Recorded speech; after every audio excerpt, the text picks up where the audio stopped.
guys, it's time for your daily dose of coffee. So grab your favorite cup and get ready to learn a few art tips while you sip. In today's session, we're going to talk about the warm-up process.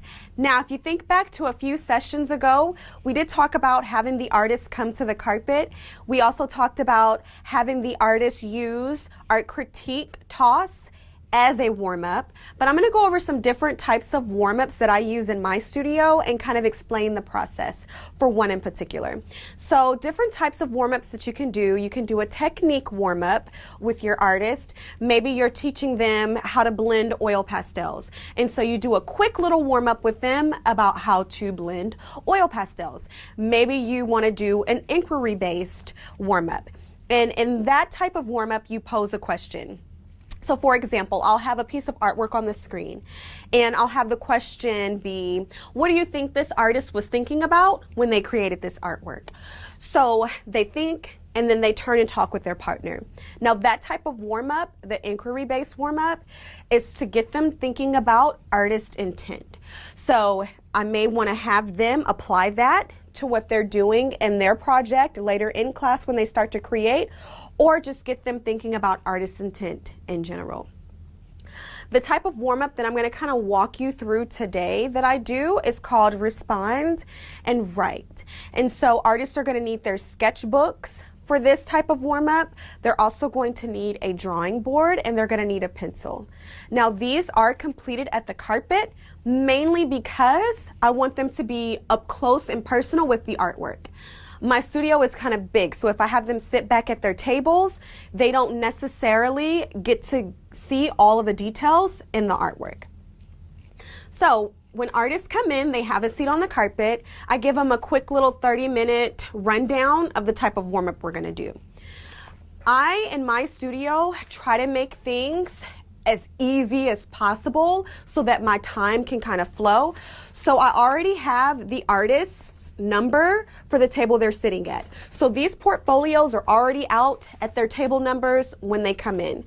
They go to their portfolios, they grab their sketchbooks out, they get their drawing boards from the crate, they also grab a pencil from their table's caddy, and then they meet me on the carpet. This is something that I give them 2 minutes to do. And again, I set the timer because you lose time when you don't set a timer. So they have 2 minutes to get set up for warm-up. Once they're set up, they come to the carpet and they just have a seat on a square. Now these boards, I mentioned in another session, but these boards, they're amazing because they double as a dry erase board. We use this side if we're doing a drawing board, and then we use this side if we use it as dry erase. So again, it was very cheap. I want to say it was like maybe $6, if even that, to get about 30 boards made. And they just take a huge panel board at Home Depot and they saw it down for you. So once they have their supplies, they're ready to go. So I show them the piece of artwork, and then they have this anchor chart where they can answer a variety of questions. Now I do switch out questions 3 and 4, that's why they're on a yellow sticky note, because I want to kind of add some variety in question types. Now one thing that I also have on that anchor chart are sentence stems. So when the artists are ready to respond, they have stems to help them out. Now this works for those students who are kind of intimidated by writing. It gives them those sentence frames, those stems, so that they can formulate their sentences without having to think about, okay, how am I going to make this a complete sentence? Now you do have some artists who will take these and they'll create their own complete sentences, and that's fine, but I use this kind of as differentiation to help out my artists who are struggling with creating a sentence.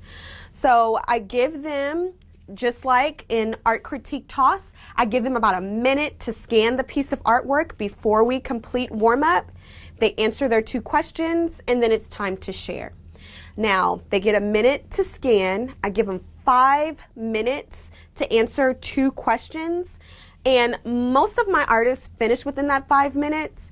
If they need a little bit of additional time, they can always go back to warm-up at the end of class, but the majority of them finish. And then I give them 1 minute to share. And again, I set the timer. And you'll notice in this picture, you see a line of students just lined up. Once that timer goes off, we're done. And so if they need to share at the end of class, I do give them that opportunity during closure when we come back to the carpet, but I try to keep it limited to a minute just so we'll have time to create.